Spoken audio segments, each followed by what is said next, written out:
I'm Jamie Jensen with John L. Scott Real Estate. So you've decided you want to buy a house. What next? That's always the big question, right? What do I do now? I want to buy a house. I see a house I like, but what do I do now? So one of the first things that you need to find is a real estate professional who understands and knows the market and the community that you're looking to purchase a home.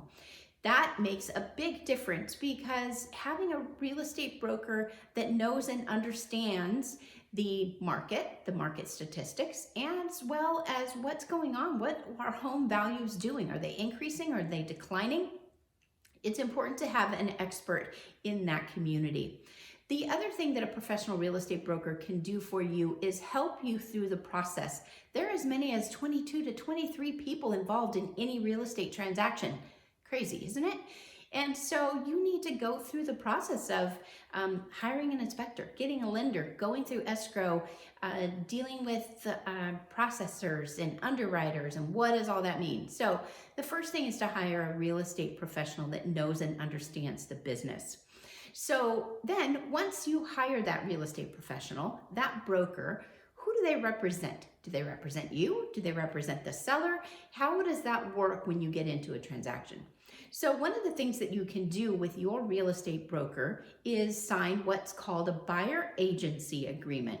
So what that does is that commits that broker to you and also commits yourself to that broker as well.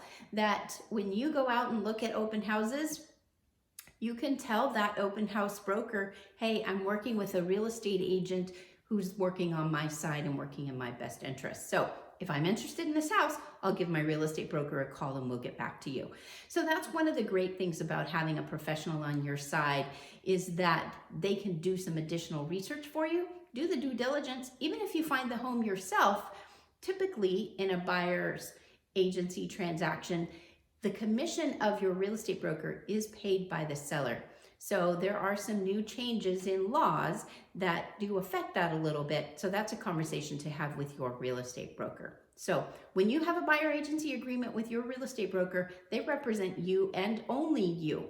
If you run across a broker that is the listing broker for a property and you decide you want to use them to buy the home, you may or may not be able to save money by using the same broker to represent you as well. But that broker who is the listing broker has a written contract with that seller to represent the best interest of the seller.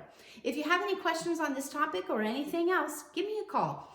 I'm happy to help and happy to answer any questions for you. Have a great day.